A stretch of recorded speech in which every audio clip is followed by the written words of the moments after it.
One of the most important skills that you can learn in business and in life, really, is learning how to delegate. And I'm going to talk about that in this video.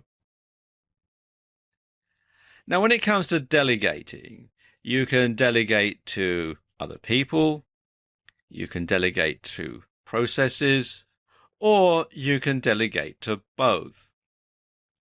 And when it comes to deciding what you're going to delegate, you need to ask yourself, does this have to be done by me?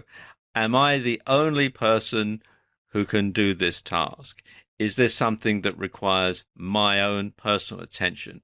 Or can it be delegated to somebody else? Or can it be delegated to something else? Because after all, automated processes is a type of delegation. Now let's just take a look at this slide here, which is typical of the sort of things that someone who runs a home and a business will need to look out for. You have to do things like the cooking, cleaning, looking after the family, home maintenance, transport.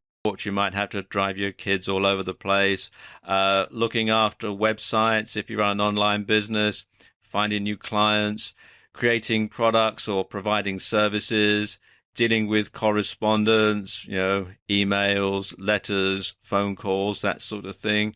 And of course, the bane of every business person's life, doing the books, paying the bills, dealing with the accounts, that sort of thing. And I'm sure there are many more tasks that, quite frankly, just simply don't have room to fit onto this slide.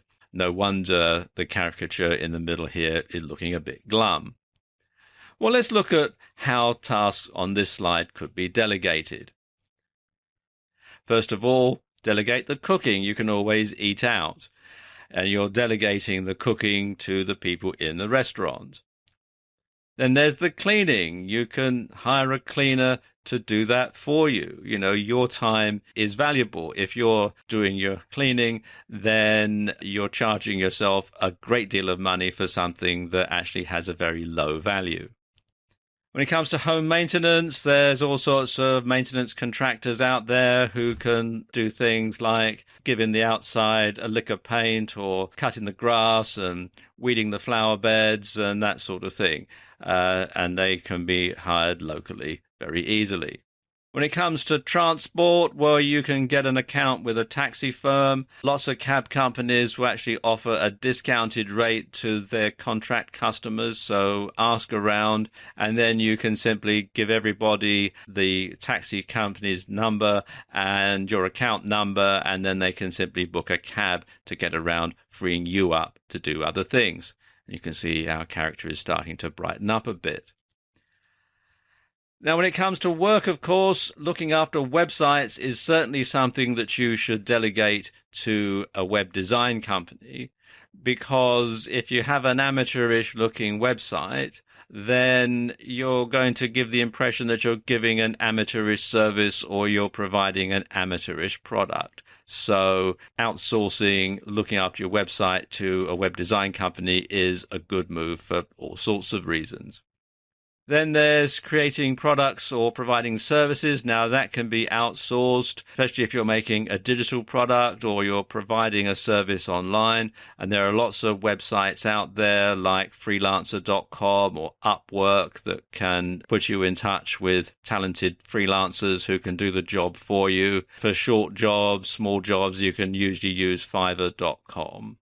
Now when it comes to correspondence, well, replying to emails can be delegated to an autoresponder, and that's probably the best example of actually delegating to a thing rather than to a person. An autoresponder company like Aweber or MailChimp or someone like that will set you up an account, and you can simply send out emails on schedule, so you don't have to worry about emailing your newsletter to every client individually.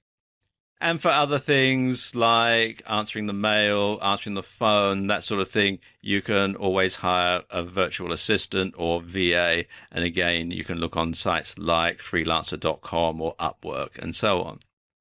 When it comes to doing the accounts, paying the bills, that sort of thing, well, you should outsource that to your accountant because they have the necessary skills and the time that they can devote to it. And you can also outsource it to bookkeeping software as well. So you can keep track of everything. You don't have to sort of do your figuring out on the back of an envelope. You can actually enter your details in. And some of the bookkeeping packages that are out there now are very advanced. You can break down spending and you can break down incomes. You can see exactly where your money's coming from and exactly where your money's going to. And so you can concentrate on the areas that are most profitable. So you see, with all this stuff now delegated, that leaves you to do the two most important things, which is looking after your family and finding new clients. And these are things that have to be done by you. You really can't outsource or delegate those. And as you can see, our caricature in the middle here is now looking very happy indeed without having quite so much to occupy its mind. Now, exactly what or how much you delegate is going to be up to you, really. And a lot of it's going to depend upon what you can afford, because obviously if you're not doing it, you're having to pay someone or something to do it for you, and what you're comfortable with. You know, some people find that they really do need to be in control of lots of things involving their business and their life. Other people are more comfortable with letting other people do it. And there is no right or wrong to that. It just depends whichever you're comfortable with. So there you go. This is how you can get organized and delegate and have more time to do the things that really matter.